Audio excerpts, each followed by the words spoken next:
There is a scene in Fantastic Mr. Fox where a small, awkward fox named Ash looks at his mother and says something that will break your heart if you have ever felt it yourself. I know what it's like to feel different. I'm not different. Am I? He does not want to be consoled for being different. What he wants, desperately, impossibly, is to be fantastic, like his cousin, like everyone else who seems to move through the world without this constant, grinding awareness of wrongness. And his mother tries to comfort him about being different, and you can see it in his eyes. He does not want comfort. He wants to be someone else. If you have ever felt like an alien in your own family, like you were given the wrong instruction manual for being human, like everyone else received a script you never got, you are Ash. And this video is about why you feel that way, and why it is not your fault, and why the answer is something no one tells you. Ash is small, smaller than his cousin Christopherson, who arrives perfect and golden and good at everything without trying. Ash wears a cape made from a towel because he is trying to become bigger than he is, trying to become someone else, someone fantastic. The film never explains why Ash feels inadequate. It does not need to, because anyone who has ever been Ash knows exactly why. You feel it the moment someone effortless walks into your life and everyone's face changes, the way they light up, the way the room reorganizes itself around this person. And you realize, I have been here the whole time, and no one's face ever looked like that for me. This is not about jealousy. Jealousy is wanting what someone else has. This is about discovering that there is a category of person who belongs, and you are not in it. That belonging is not something you earn through effort or goodness or trying. It is something some people simply have. They are the right shape, and you are not, and no amount of trying will change your shape. But here is what no one tells you when you are young and different and suffering. The shape you are, the wrongness you feel, was not discovered. It was created. You were not born other. You were made into it. And understanding how that happens changes everything. In 1949, a philosopher named Simone de Beauvoir published a book that explained something most people spend their lives feeling, but never articulating. She said that human societies do not simply observe difference and categorize it. They construct it. They create a center, a category called normal, and they define it as universal, as default, as simply how things are. And then everything outside that center becomes marked, becomes specific, becomes other. And here is the violence of it. The center is never marked as a category. It is invisible. Christopherson is not called normal. He is just Christopherson. He is not a type of fox. He is Fox, default Fox, universal Fox. But Ash is marked. Ash is the weird one, the anxious one, the different one. Ash is a type, a category, a problem to be named and managed and solved. Beauvoir called this the construction of the other, and she showed that it is not accidental, it is structural. The self cannot exist without the other. The center cannot know its boundaries without a margin. Normal cannot define itself without abnormal, and so the other is not a mistake in the system. The other is necessary to the system. Your exclusion is not a bug, it is a feature. This is how Ash becomes other, not through anything he does, through what Christopherson is. Christopherson arrives and becomes the standard, the mirror, the measure, and suddenly Ash is no longer just Ash. He is Ash in relation to Christopherson. He is the one who is not as good at sports, not as calm, not as liked, not as right. And these knots accumulate. They build into an identity you did not choose but cannot escape. And once you are marked as other, something devastating happens. You internalize it. You start to see yourself the way they see you. You stop experiencing your own existence as neutral and start experiencing it as a problem. Your personality becomes a defect. Your way of being becomes something that needs to be apologized for. This is not low self-esteem. This is ontological shame. Shame about existing as you are. Beauvoir called this the gaze, not literal looking, but the social process by which you become an object under observation. Before the gaze, you are a subject. You are the one experiencing the world. But under the gaze, you become an object. You become something experienced by others. And their experience of you, their judgment, their categorization, their marking of you as other, becomes more real to you than your own experience of yourself. And this is where the suffering begins, because now you are not just being judged by them, you are judging yourself. You have imported their gaze into your own consciousness. You see yourself from the outside, and what you see is wrong, too anxious, too awkward, too visible in your trying, too much or not enough, always off, always slightly wrong. And you start monitoring every word, every gesture, every expression. You become hyper-aware of how you are being perceived because you know that perception determines reality. If they see you as other, you are other. And being other has consequences: exclusion, mockery, isolation. So you try to control how you are seen. You try to manage the impression you make. You try to minimize the wrongness. This is where masking begins. And masking is not the same as politeness or social grace. Masking is the systematic erasure of self in service of acceptability. You learn what gets positive responses and you perform it. You learn what gets negative responses and you suppress it. You become a mirror, reflecting back whatever is needed to avoid rejection. And over time, the performance becomes automatic. You forget you are performing. You forget there was ever anything underneath. But before we go further into what masking costs, we need to understand why some people become other in the first place. Because it is not random. There is a pattern, and a psychologist named Kazimierz Dąbrowski spent his life studying it. Dąbrowski was a Polish psychiatrist who worked with gifted children and adults in the mid-20th century, and he noticed something that contradicted everything psychology believed at the time. He found that the people who struggled most, who felt most alienated, most anxious, most out of place in the world, were not defective, they were intense. Their nervous systems processed more. He called this overexcitability, and he identified 5 types. Psychomotor overexcitability means excess energy. Your body needs to move. You talk fast, think fast, cannot sit still. You have physical restlessness that other people experience as disruptive. In a classroom that values stillness, this gets you labeled hyperactive. In a workplace that values calm, this gets you labeled unprofessional. But it is not a behavioral problem. It is a nervous system processing kinetic information at higher intensity than the environment was designed for. Sensual overexcitability means heightened sensory perception. Textures hurt. Tags in clothing are intolerable. Fluorescent lights feel like violence. Certain sounds are unbearable. You notice smells, tastes, tactile sensations that other people do not register. And in a world designed for average sensory thresholds, this gets you labeled as too sensitive, as dramatic, as difficult. But you are not being difficult. You are receiving more data. The world is literally louder, brighter, rougher to you than it is to other people. Imaginational overexcitability means you live partially in fantasy. You daydream elaborately. You create internal worlds. You have rich visual imagery, complex narratives running in your head at all times. And in a world that values concrete reality, this gets you labeled as spacey, as unreliable, as not paying attention. But you are paying attention, just not to the same channel everyone else is watching.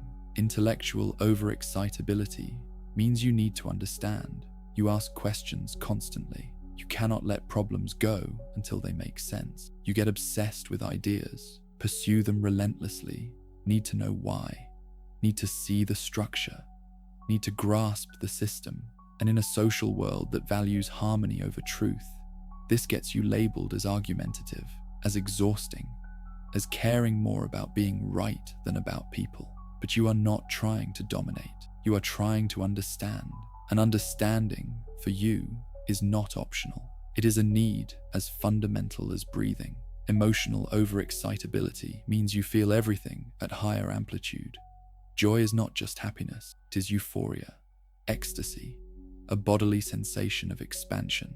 Sadness is not just disappointment, it is grief, devastation, physical collapse. You cry easily. You are moved by things that do not seem to affect other people. You form intense attachments. You care deeply about abstract concepts like justice and beauty and meaning. And in a world that values emotional control, that treats feelings as weaknesses to be managed, this gets you labeled unstable, as too much, as a burden. And here is what Dąbrowski understood that most psychologists miss. These are not disorders. These are not things to be cured or medicated into submission. These are intensities. They are nervous systems operating at higher resolution than average. You are not broken. You are high definition in a standard definition world.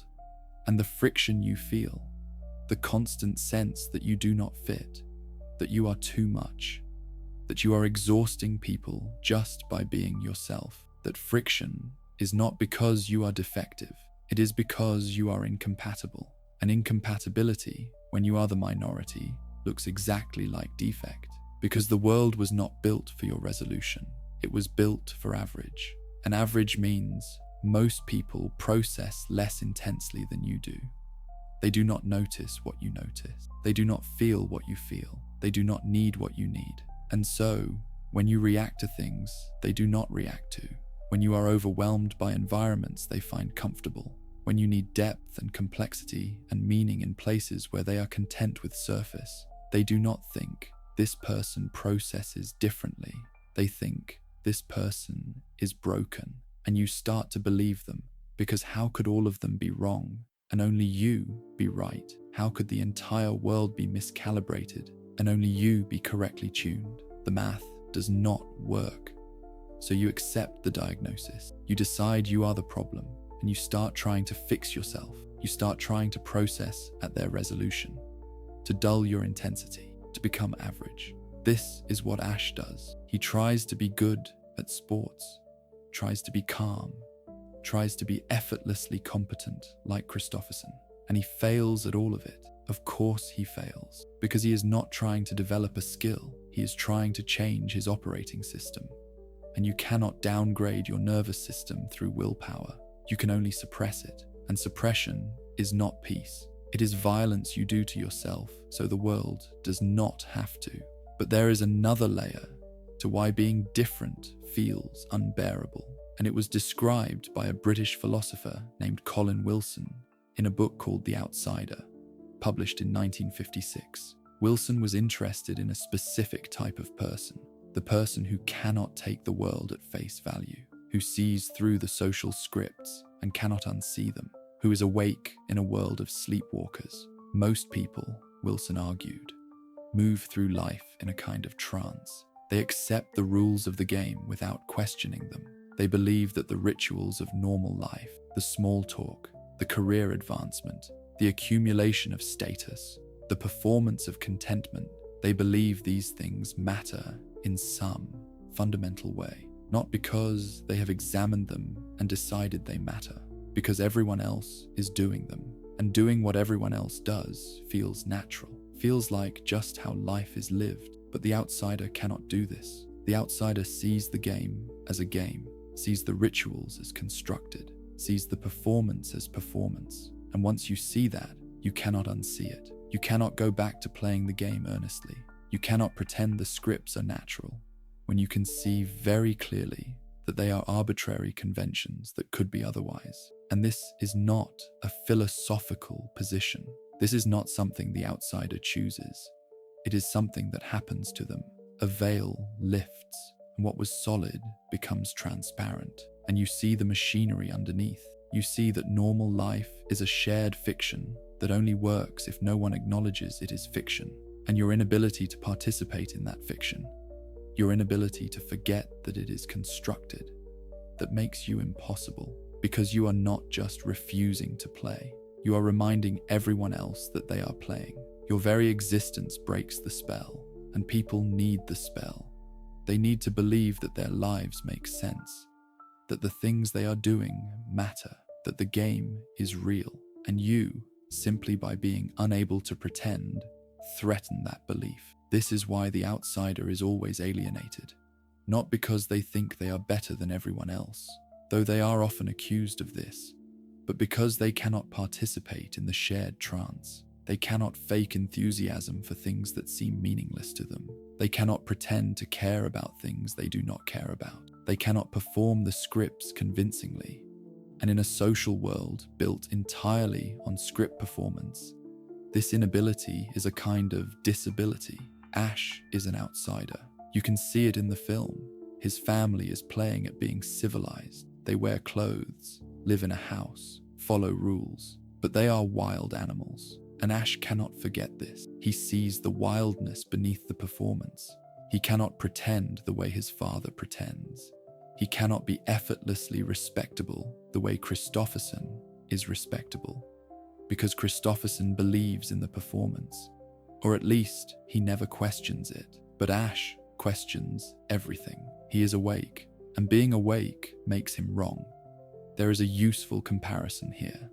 In 1915, Franz Kafka published a novella called The Metamorphosis. It begins with a man named Gregor Samsa waking up one morning transformed into an enormous insect. And the genius of the story is not the transformation itself. The genius is what happens after. Gregor's family does not try to help him. They do not call doctors or search for cures. They are simply horrified. They see him and they recoil. And Gregor, even as an insect, tries to be acceptable. He tries to hide in his room. He tries to be quiet. He tries not to be a burden. He still thinks about his job, his responsibilities, his role in the family. He is desperate to prove that even though his form has changed, he is still himself, still deserving of space, still worthy of love. But it does not work, because his family does not see him. They see an insect, an aberration, a problem, and gradually they stop caring for him.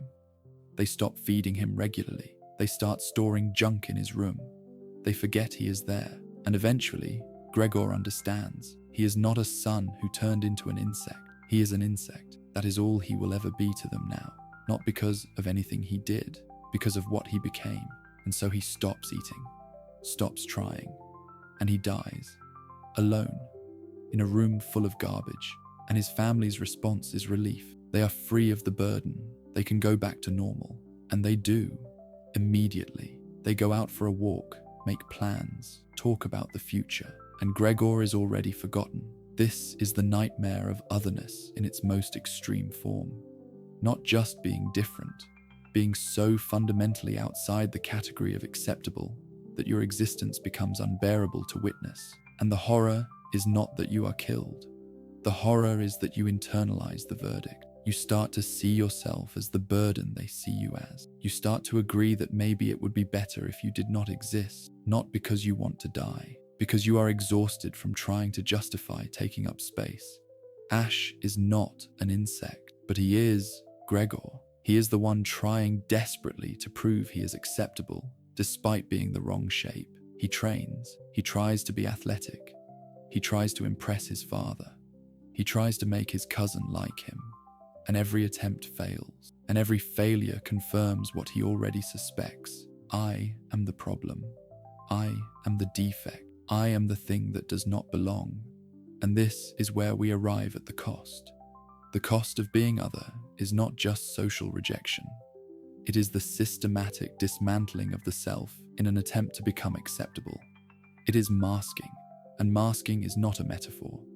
It is a specific, identifiable process with specific, identifiable consequences. In the 1950s, a sociologist named Erving Goffman began studying how people present themselves in social situations. He described life as a kind of theater. You have a front stage, the version of yourself you show to the world, and a backstage, the version you are when no one is watching. And for most people, this is manageable. You perform the role expected of you in public, and then you go home and take off the mask. The performance is exhausting, but it is temporary. But for the other, there is no backstage. You are always being watched, always being evaluated, always aware that your acceptability is conditional, that one wrong move, one moment of letting the mask slip, and you will be marked again. You will confirm what they already suspect, that you do not really belong, that you are performing normalcy, not embodying it, that you are fake. And so the performance never ends, the mask never comes off, and this creates a split, a division between who you are and who you pretend to be, except over time, you lose track of which is which. The mask becomes habitual, automatic. You do not even notice you are wearing it anymore. And the person underneath, if there still is a person underneath, becomes inaccessible, buried, forgotten. Carl Jung called this the persona, the mask you wear to navigate the social world. And Jung said the persona is necessary. You need it to function. But the danger is when the persona replaces the self, when you become so identified with the mask that you forget there was ever anything underneath, when you start to believe that the performance is who you are. And this happens most often to people who were never allowed to be themselves in the first place. People who learned early that their real self was unacceptable, that survival meant becoming someone else, that the cost of authenticity was rejection, and rejection meant annihilation.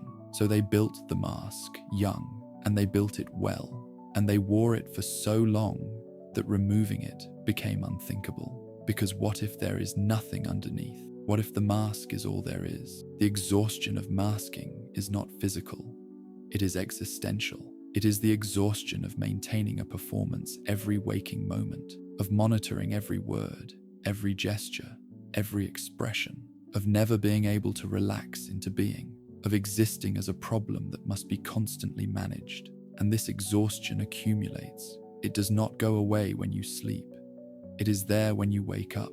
It is the baseline state of your existence. And after enough years, you do not even recognize it as exhaustion anymore. You think this is just what life feels like, this heaviness, this constant vigilance, this sense that you are always one mistake away from exposure. And the cruelest part is that the mask rarely works. People can tell you are performing. They might not be able to articulate what is off, but they sense it. They sense that you are trying too hard, that you are not natural, that there is something inauthentic about you.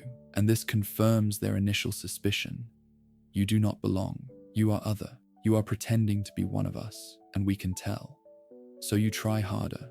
You refine the performance. You study people who belong, and you copy them more carefully. You learn the micro expressions, the timing, the unspoken rules. You become an expert in human behavior, not because you are manipulative, because you are trying to survive, because you have learned that being yourself gets you rejected, and rejection is unbearable. This is Ash. Every moment in that film where he is trying to impress someone, trying to be cool, trying to be like Christopherson, that is masking. That is the performance of normalcy by someone who does not feel normal. And you can see the effort. You can see him calculating, trying to figure out what the right thing to do is, what the right thing to say is. And the effort is what marks him as other, because normal people do not have to think about it. For them, it is natural, and natural is the only thing that counts. But here is what changes everything. Here is what no one tells you when you are Ash, when you are Gregor, when you are spending your life trying to justify your existence. The problem is not you. The problem is that you are trying to succeed at the wrong game. In 1841, Ralph Waldo Emerson wrote an essay called Self-Reliance, and in it, he wrote a line that sounds simple but contains a devastating truth. Envy is ignorance.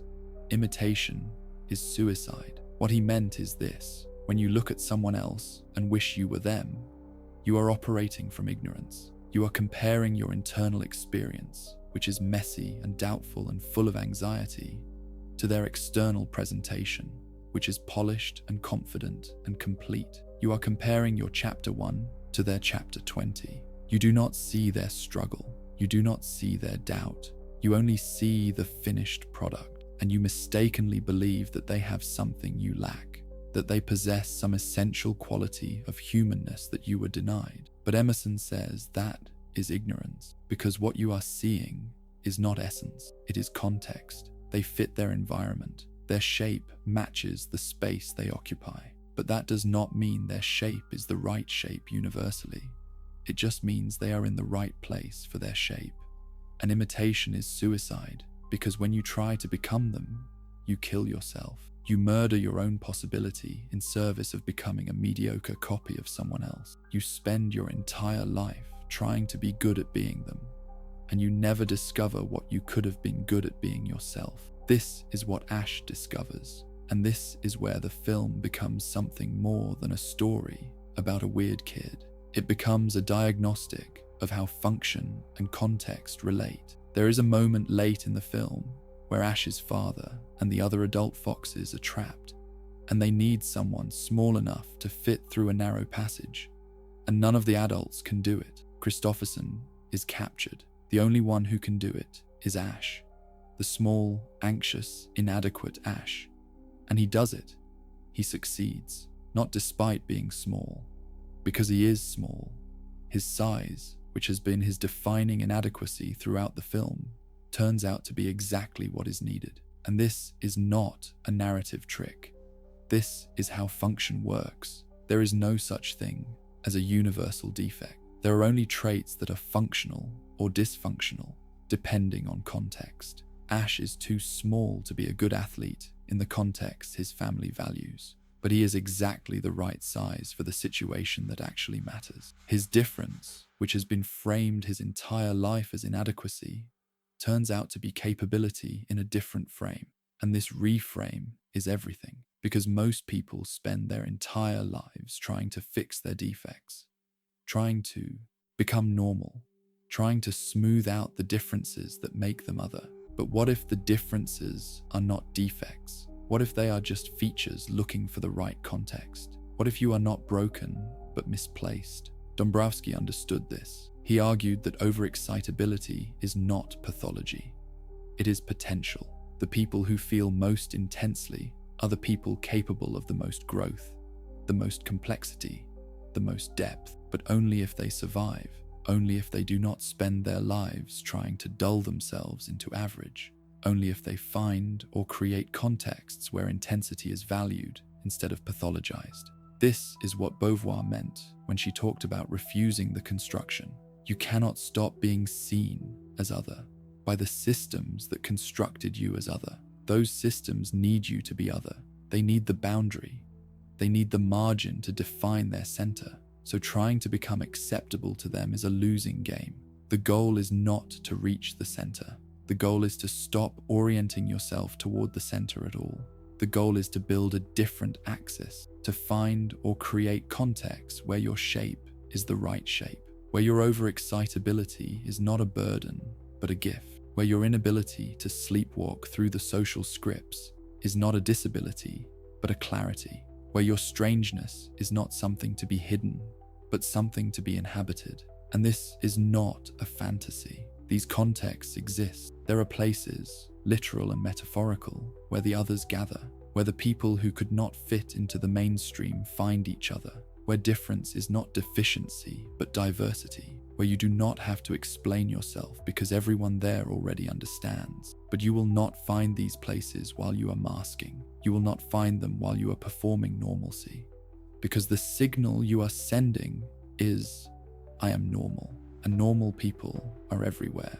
Normal is easy to find, but strange people are rare, and they are looking for each other, and they find each other through visibility, through the willingness to be seen as you actually are.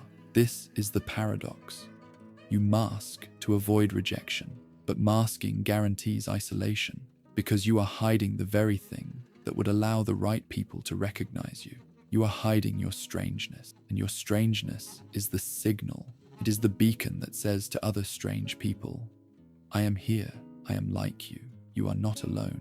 And when you stop masking, when you let yourself be visible, something happens. Not immediately, not magically, but eventually. The right people start to appear, the ones who recognize you, who see your strangeness and do not recoil, who see your intensity and do not ask you to dull it, who see your difference and think, finally, someone who understands. And you realize you were never the only one.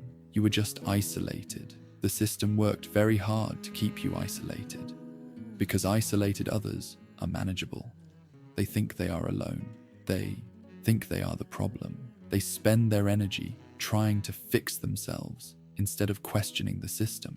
But others who find each other, who recognize that their otherness is structural, not personal, those others become dangerous because they stop internalizing. They stop trying to reach the center. They start building their own centers, and the more of them there are, the more the original center starts to look like what it always was. Not universal, but particular.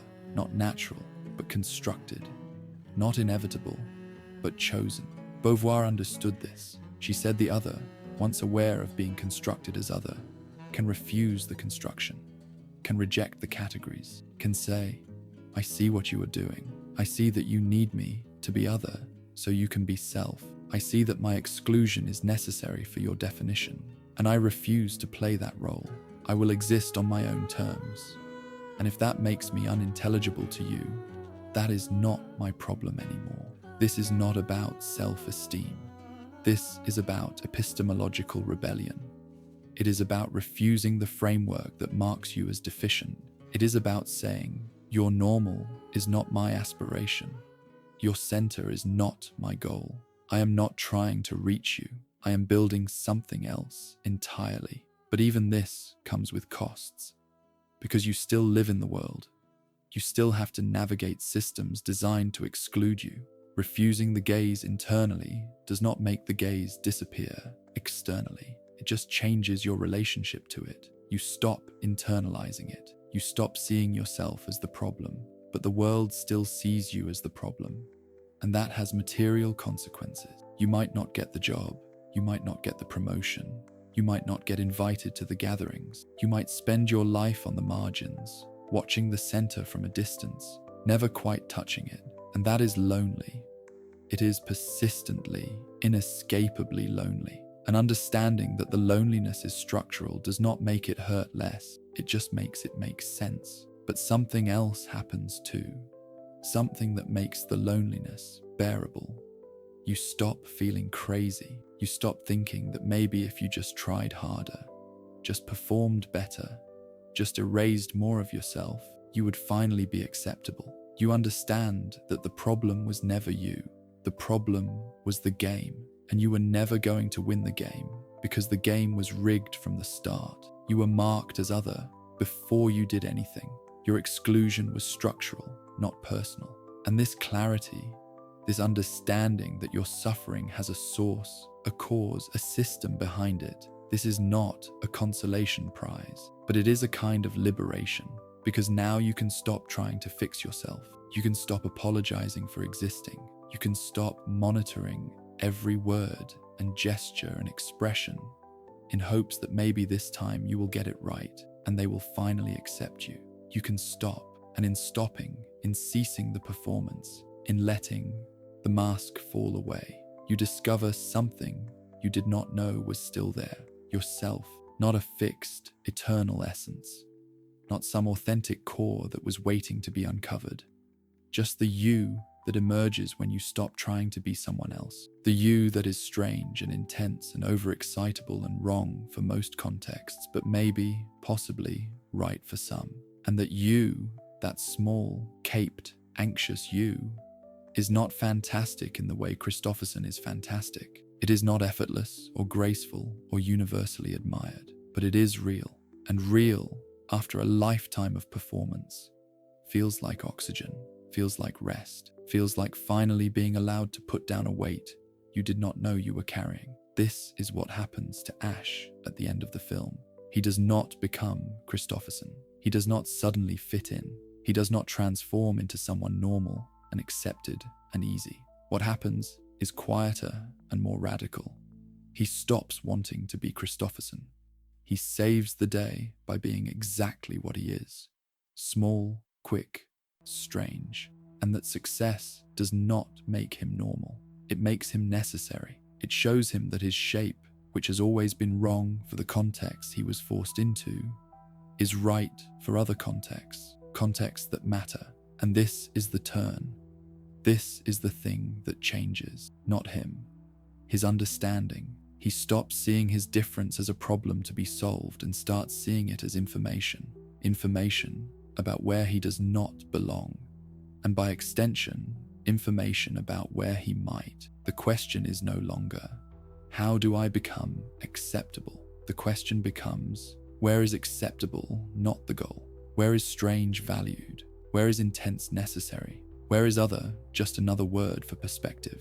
And the answer is, in the places you build, in the communities you find or create, in the contexts that were designed by others for others, where the rules are different because the people who made them were different, where belonging does not mean conforming to a pre-existing standard, but contributing to an evolving collective, where you are not asked to shrink yourself, but to show up fully and let your strangeness combine with other people's strangeness to create something that could not exist in the mainstream.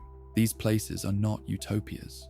They are not free of conflict or pain or difficulty, but they are spaces where difference is not immediately categorized as defect, where you do not have to earn your right to exist, where being is enough. And finding these places or building them is not a solution to otherness. You do not stop being other. The mainstream still marks you. The systems still exclude you, but you stop caring as much. You stop measuring yourself against their standards.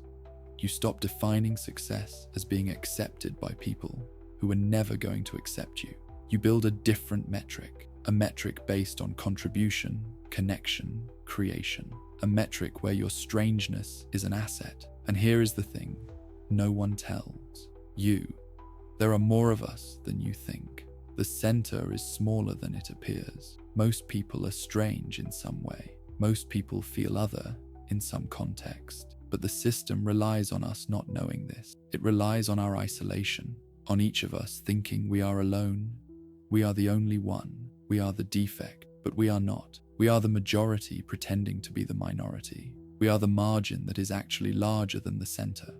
And the moment we recognize each other, the moment we stop hiding, the moment we build our own contexts and metrics and definitions of success, the center loses its power.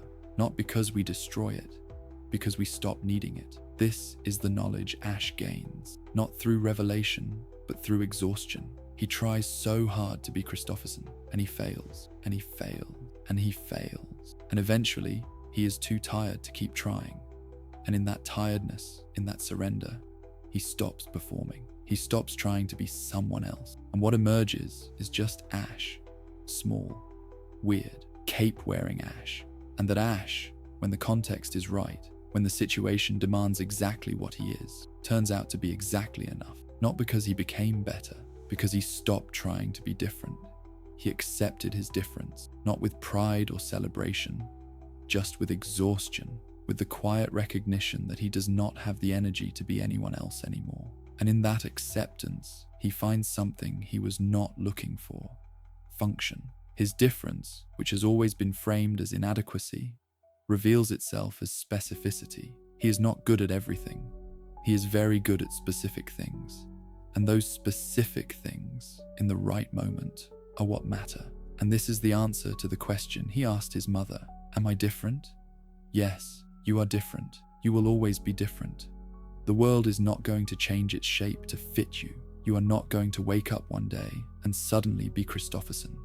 The difference is permanent. The otherness is structural. But here is what that means. You are not the problem. The context is the problem. The system that defines normal so narrowly that it excludes most of the variance of human experience, that is the problem. And you cannot fix the system by fixing yourself. You can only survive the system by refusing to let it define you. You are not broken. You are not defective. You are not inadequate. You are high definition in a low resolution world. You are a signal looking for the right receiver. You are a key looking for the lock you were made to open. And most locks will not fit you. Most contexts will not value you. Most systems will mark you as other and try to force you into a shape you were never meant to be. But some will. Some contexts need exactly what you are. Some communities are built for your kind of strange. Some problems require your particular way of seeing. And those are the contexts worth finding. Those are the communities worth building. Those are the problems worth solving. Not because they make you normal, because they make you necessary. Because they show you that difference is not deficiency. It is just difference. And difference in the right place, at the right time, for the right purpose, is what changes everything. Ash asks, "Am I different?" And the answer is yes. And that is not the tragedy. The tragedy is spending your life thinking different is wrong. The tragedy is trying to erase your strangeness instead of finding where it fits. The tragedy is dying as Gregor died, alone, convinced you were the burden, never discovering that you were just in the wrong room. But you do not have to die that way. You can stop performing. You can let the mask fall. You can be strange and small and intense and too much. You can take up space without apologizing. You can exist without justification. And when you do, you send a signal, and that signal reaches others, and slowly, one by one, they stop hiding too. And the margin gets louder, and the center starts to realize it was never as large as it thought. That normal was always a fiction, that the others were never the minority. They were just the ones brave enough or exhausted enough to be visible. Ash never becomes fantastic in the way he wanted. He becomes fantastic in a way he did not know existed. He becomes the one who fits through the small space, the one who saves the day by being exactly what everyone said was wrong with him. And you can too, not by changing, by stopping trying to change, by finding or building the context where small is the right size, where anxious is alert, where strange is perspective, where other is just another word for necessary. The world was not built for you, but you can build a world, and in that world, you are not the problem, you are the point. That is the answer. Not the one Ash wanted, the one he needed, the one we all need. You are not wrong.